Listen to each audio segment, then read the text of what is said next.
बिस्मिल्लाहिर्रहमानिर्रहीम। अस्सलाम वालेकुम डियर फेलोज़। उम्मीद करती हूँ आप सब खैरियत से होंगे। अल्लाह पाक आपको अपने हिफ्ज़ो अमान में रखे, आमीन। Fundamental of complex analysis by doctor Mohammad Iqbal, जिसका चैप्टर 0 हमने स्टार्ट किया हुआ है।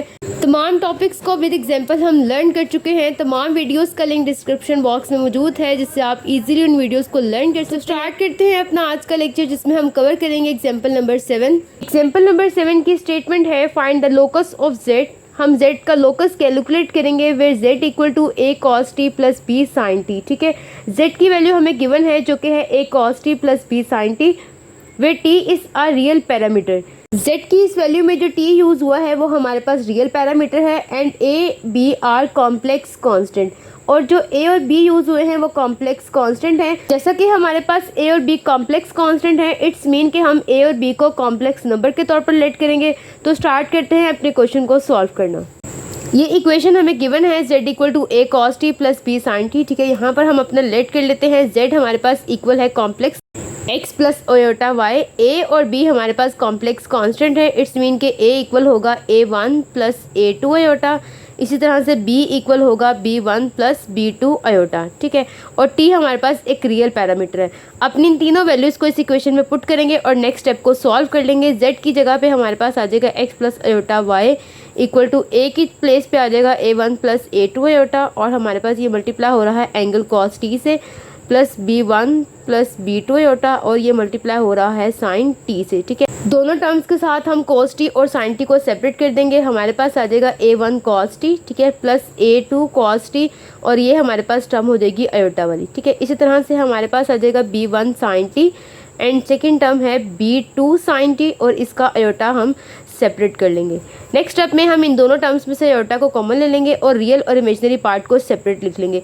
रियल टर्म्स हैं हमारे पास a1 cos t plus b1 sin t, और इन दोनों टर्म्स में से हम अयोटा को ले लेंगे कॉमन, और हमारे पास टर्म आ जाएगी a2 cos t plus b2 sin t।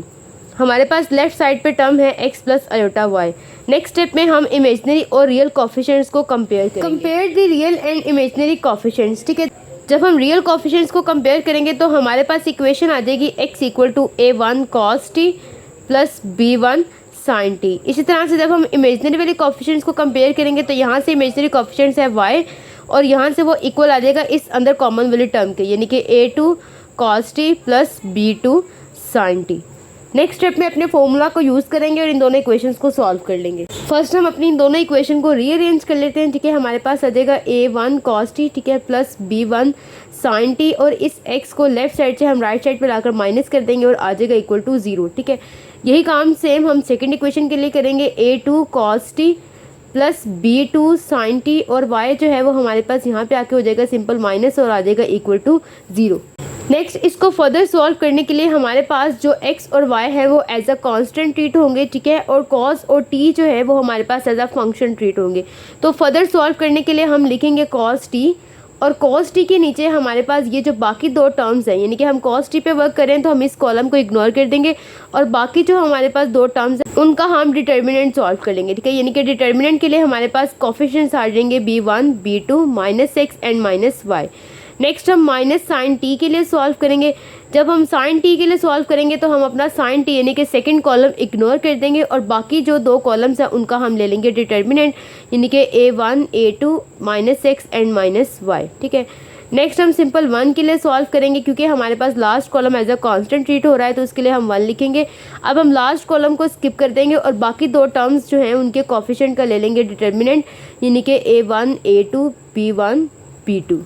Determinant को सॉल्व कर लेंगे। हमारे पास नॉमिनेटर में टर्म है cos t, और नीचे डिनोमिनेटर को जब हम सॉल्व करेंगे माइनस b1 y, ठीक है, माइनस, और जब ये दो टर्म्स मल्टीप्लाई होंगी तो माइनस b2 x। ठीक है, क्योंकि जब हम डिटर्मिनेंट सॉल्व करते हैं तो हमारे पास माइनस आता है। ठीक है, इसी तरह से हमारे पास टर्म है माइनस साइन t, और नीचे हमारे पास टर्म है माइनस a1 y, और जब ये टर्म मल्टीप्लाई होगी तो आ जाएगा minus of minus a2 x। ठीक है, नॉमिनेटर में है 1 और नीचे है a1 b2, ठीक है, minus a2 b cos t over minus b1 y, ठीक है, प्लस b2 x। इसी तरह से हमारे पास सेकंड टर्म आ जाएगी minus sine t over minus a1 y plus a2 x, और हमारे पास लास्ट टर्म आ जाएगी 1 over a1 b2 minus a2 b1। ठीक है, नेक्स्ट स्टेप में हम प्लस वाली टर्म को पहले लिख लेंगे, ठीक है। और सेकंड टर्म में हमारे पास चूंकि साइन टी के साथ माइनस है तो वो माइनस नीचे वाली टर्म के साइन को कर देगा चेंज, ठीक है। तो हमारे पास आ जाएगा cos T over b2x minus b1y, ठीक है। और यहाँ पर जब हम साइन को चेंज करेंगे तो हमारे पास फर्स्ट टर्म जो माइनस के साथ है वो हो जाएगी प्लस a1y, और जो सेकंड टर्म प्लस के साथ है वो हो जाएगी माइनस a2x, ठीक है। और थर्ड टर्म है हमारे पास a over a1b2 minus a2b1। जैसा कि हमारे पास कोस और साइन इन दोनों की टर्म्स जो है वो इस थर्ड टर्म के इक्वल है, इसका मतलब हम इंडिविजुअली इन दोनों टर्म्स को इस थर्ड टर्म के साथ इक्वल रख सकते हैं, ठीक है।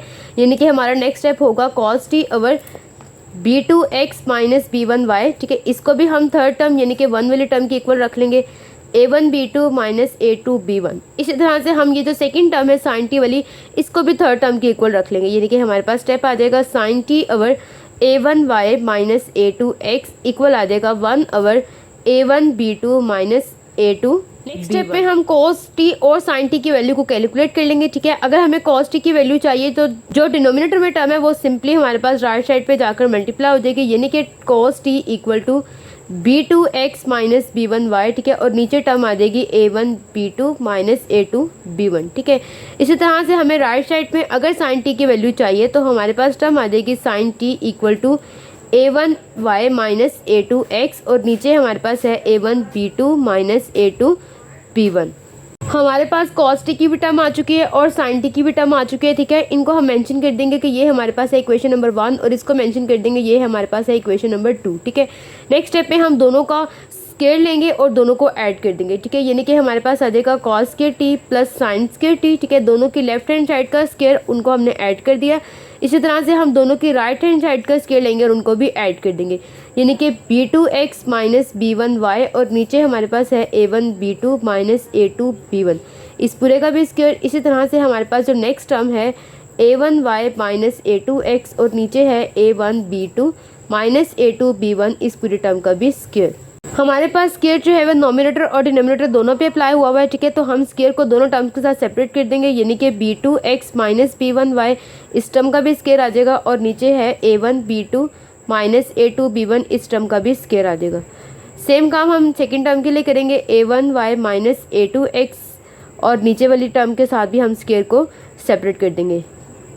अब हमारे पास दोनों टर्म्स का डिनोमिनेटर सेम हो चुका है, हम सिंपली से एलसीएम को लेंगे और अपनी इस टर्म को सॉल्व कर लेंगे a1b2 माइनस a2b1 का होल स्क्वायर, ठीक है। जब हमारे पास एलसीएम डिनोमिनेटर के साथ सेम हो तो हम नोमिनेटर की टर्म को एज इट इज़ अपनी टर्म में लिख लेते हैं a2x minus b2x plus a1y minus a2x का स्क्वायर।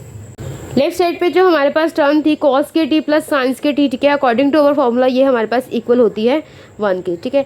अपनी नोमिनेटर की टर्म्स का हम कर देंगे फॉर्मूला ओपन, और जो डिनोमिनेटर की टर्म है उसे हम लेफ्ट साइड पे शिफ्ट कर देंगे, यानी कि हमारे पास टर्म आ जाएगी b2x माइनस b1y का whole square plus a1y minus a2x का होल स्क्वायर। डिनोमिनेटर की टर्म लेफ्ट साइड पे शिफ्ट होगी तो इसके साथ सिंपल से माइनस आ जाएगा a1b2 माइनस a2b1 का होल स्क्वायर। नेक्स्ट स्टेप में इनके स्क्वायर्स को ओपन करते हैं, यहाँ पर आ जाएगा b2 square x square plus b1 square y square, ठीक है, minus 2 times b1 b2 x y, ठीक है।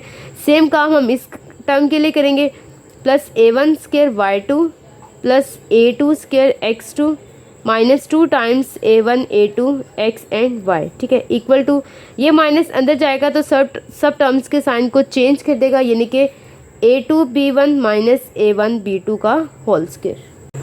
नेक्स्ट फर्दर सॉल्व करने के लिए हम कॉमन ले लेंगे, ठीक है। जैसे कि हम एक्स स्क्वायर को कॉमन लेते हैं तो हमारे पास इस टर्म से आता है बी स्क्वायर और इस टर्म से आता है ए स्क्वायर, यानी कि a2 का स्क्वायर प्लस b2 का स्क्वायर। इसी तरह से जब हम वाई स्क्वायर कॉमन लेते हैं तो हमारे पास इन दोनों टर्म से आता है a1 square plus b1 square, ठीक है।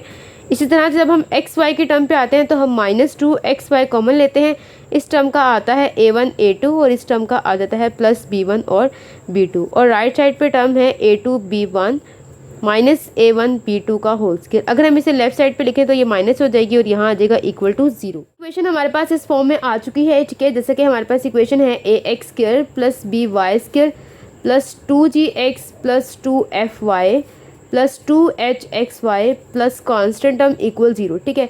ये पूरी इक्वेशन जो हम सॉल्व आउट कर चुके हैं ये इस फॉर्म में आ चुकी है। एक्स स्क्वायर का कोफिशिएंट है a, यानी कि हमारे पास यहाँ पर a की वैल्यू है A2 square plus B2 square, ठीक है। वाई स्क्वायर का कोफिशिएंट है B, यानी कि यहाँ पर B की हमारे पास वैल्यू है A1 square plus A2 square, और एक्स वाई वाले टर्म हमारे पास है H, यानी कि यहाँ पर हमारे पास H की वैल्यू आ चुकी है minus of A1 A2 plus B1 B2, ठीक है। नेक्स्ट हमारे पास G और F की टर्म यहाँ पर 0 है, क्योंकि हमारे पास यहाँ पर X और Y की कोई भी सेपरेट टर्म मौजूद नहीं है, ठीक है। और लास्ट कांस्टेंट टर्म हमारे पास मौजूद है minus of A2 B1 minus B1 of A2 का स्क्वायर, ठीक है। अपनी इस इक्वेशन को नेक्स्ट फर्दर सॉल्व करने के लिए हम इस पर टेस्ट अप्लाई करेंगे। टेस्ट हमारे पास इक्वल है एच स्क्वायर माइनस AB। जब हम सॉल्व करेंगे एच स्क्वायर माइनस AB को, ठीक है, तो हम देखेंगे कि हमारे पास ये कौन सी इक्वेशन बनती है। यानी कि अगर हमारे पास H square minus AB greater equal to 0 हो तो ये हमारे पास इक्वेशन ऑफ हाइपरबोला, ठीक है। स्टार्ट करते हैं एच स्क्वायर माइनस AB को सॉल्व करना, ठीक है। एच वाली टर्म है हमारे पास minus of A1 A2 plus B1 B2 का होल स्क्वायर, ठीक है। माइनस A की टर्म है हमारे पास A2 का स्क्वायर प्लस B2 का स्क्वायर, और B वाली टर्म है A1 का स्क्वायर प्लस A2 का स्क्वायर, सॉरी B1 का स्क्वायर, ठीक है। हम इसका स्क्वायर अप्लाई करेंगे तो आ जाएगा A1 A2 का whole square plus B1 B2 का होल स्क्वायर, ठीक है, and minus of 2 times A1 A2 B1 B2, ठीक है। इस तरह से हम इन दोनों टर्म्स को मल्टीप्लाई कर देते हैं। माइनस ऑफ A1 का स्क्वायर A2 का स्क्वायर माइनस A2 का square B1 square minus B2 का square A1 square minus of B1 का स्क्वायर B2 का स्क्वायर। यहाँ पर भी हमारे पास A1 A2 दोनों टर्म्स का स्क्वायर है, ठीक है, और यहाँ पर भी हमारे पास दोनों टर्म्स का स्क्वायर है। मीन्स इसका मतलब ये हो जाती है दोनों कैंसिल। इसी तरह से B1 B2 का होल स्क्वायर और ये दोनों टर्म्स B1 B2 के स्क्वायर के साथ हैं तो ये भी कैंसिल हो जाती हैं, ठीक है। सो यहाँ पर जब हमने फॉर्मूले को ओपन किया था तो इस टर्म के साथ प्लस था, ठीक है। बाकी हमारे पास ये 3 टर्म्स रह जाती हैं। अगर मैं इनमें से माइनस कॉमन लूँ तो ये हमारे पास तीनों टर्म्स जो हैं वो फॉर्मूला कंप्लीट करती हैं A1 B2 minus of A2 B1 का होल स्क्वायर, ठीक है। क्योंकि जब हम माइनस को कॉमन लेंगे तीनों टर्म्स के साथ चेंज हो जाएंगे, ठीक है। ये 2 टर्म्स हमारे पास प्लस में है जो कि होल स्क्वायर है, और ये माइनस में होगी, ठीक है, और ये दोनों के 2 टाइम्स है, तो ये हमारे पास फॉर्मूला कंप्लीट हो जाएगा। अब हमने सॉल्व किया है एच स्क्वायर माइनस AB को, ठीक है, जो कि लेस इक्वल टू 0 आया है। अगर हमारे पास एच स्क्वायर माइनस AB वाला जो टेस्ट है वो अप्लाई करने से लेस इक्वल टू 0 आए तो इट्स मीन कि ये हमारे पास इक्वेशन है, इक्वेशन ऑफ एलिप्स। अगर हमारे पास एच स्क्वायर माइनस AB का जो आंसर है वो ग्रेटर इक्वल टू 0 आए तो हमारी इक्वेशन होती है हाइपरबोला की, ठीक है। अगर इसका आंसर लेस इक्वल टू 0 आए, ठीक है, जिससे कि अभी हमने सॉल्व किया तो वो हमारे पास इक्वेशन होती है इक्वेशन ऑफ एलिप्स। अगर इसका आंसर इक्वल टू 0 आए इट्स मीन कि वो हमारी इक्वेशन है equation of parabola. Question number 7 में z को कॉम्प्लेक्स नंबर और AB को कॉम्प्लेक्स कांस्टेंट सपोज करते हुए, ठीक है, जो हमारे क्वेश्चन में गिवन था उसको यूज़ करते हुए अपने इस क्वेश्चन को सॉल्व किया है, डिफरेंट फॉर्मूलाज को यूज़ किया है, टेस्ट को अप्लाई किया है। उम्मीद करती हूँ एग्जाम्पल नंबर 7 आपको प्रॉपर क्लियर होगी। किसी भी स्टेप से कोई इशू हो तो आप कमेंट बॉक्स में ज़रूर बताइए, इंशाल्लाह मैं नेक्स्ट वीडियो में ज़रूर क्लियर करूँगी। डिस्क्रिप्शन बॉक्स में मेरे इंस्टाग्राम का लिंक अटैच है जहाँ पे आप मुझे अपनी प्रॉब्लम को सेंड कर सकते हैं। इसी तरह से हार्ड मैथमेटिक्स के कोर्सेज को लर्न करने के लिए जस्ट सपोर्ट माय चैनल। जज़ाकल्लाह and thank you for watching.